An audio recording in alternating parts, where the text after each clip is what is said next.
In this video, we will be taking a look at the sample standard deviation for grouped data. So we are dealing with group data. Of course, if you want to take a look at the population standard deviation for group data, you simply change this to capital N. But now that we have small n minus 1, it simply means we are dealing with the sample standard deviation for grouped data. So for group data, you are going to be adding the frequency here. If it's not group data, you simply look for the sum of squared deviations. You divide it by n minus 1, you take the square root. If you are dealing with group data, you simply add the frequency. This is the only addition you are putting there.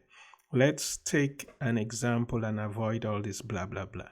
So this is your data set. You have 50 households and you have the number of children from each of the households. So what you simply do is you arrange it into groups of 0 kid, 1, 2, 3, 4, 5, 6, and so on.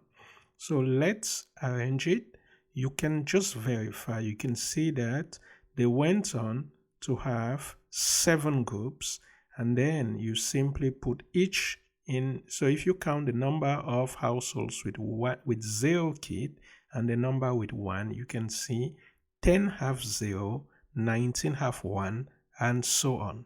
And if you sum it, it should be 50, consistent with your sample size. Now, in order to compute x multiplied by f, that is simply what you do. Now, why do you do that? Because it's important for you to calculate the mean value of your group data set.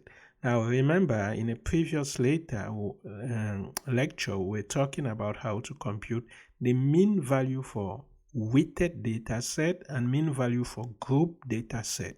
So it's important for you to remember how to do that, because here we need to compute the mean value, and then we will use that mean value to compute the deviations, sum of squared deviations, and then multiply that sum of squared deviations by the frequency. So basically, if you multiply x by f and sum it, you have 91, and you need to divide your xf by n, which gives you the mean value of 1.8. Now, once you have your mean value, you now simply need to do x minus the mean value, and here we go, x minus mean value. This is what you have. So you have your deviation.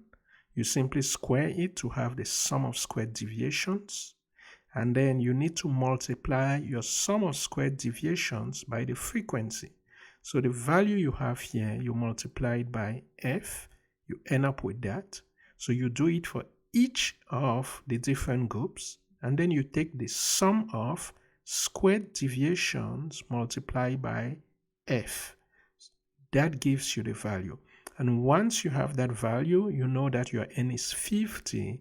You want to simply divide that by 50 and then take the square root, because the value you have here, when you simply do the math, you have the variance, but we are interested in the standard deviation, and there you go. It's very important to remember how to compute this for grouped data set.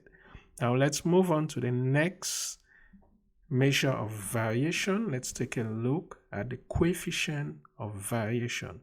This is a very important measure because it simply helps you to be able to compare completely different data sets. Why? Because if what you need, you simply need the standard deviation and the mean value.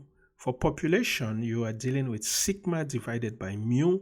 Mu is the population mean and sigma is the population standard deviation, whereas S is your population standard deviation and X is X bar. The bar is too high, but it's X bar. This is your equality sign. Sorry for that.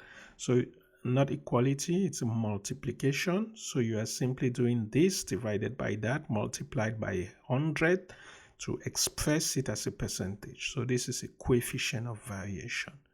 And let's take this example. All you need to do is to compute the mean the standard deviation, and then you will be able to compare, to just compute your coefficient of variation using that. So if you have your mean, the mean value is given as 72.8, the standard deviation is 3.3.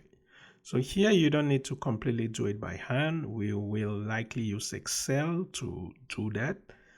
That may be one of our activities, and then you simply compute the mean, well, the standard deviation divided by the mean times 100. That gives you your coefficient of variation. This is the case where we are dealing with a population. When you are dealing with the sample, you should use different symbols. It's the same computation, but the symbols are completely different. Now let's take another example. It's basically the same thing. Okay, it's the same thing.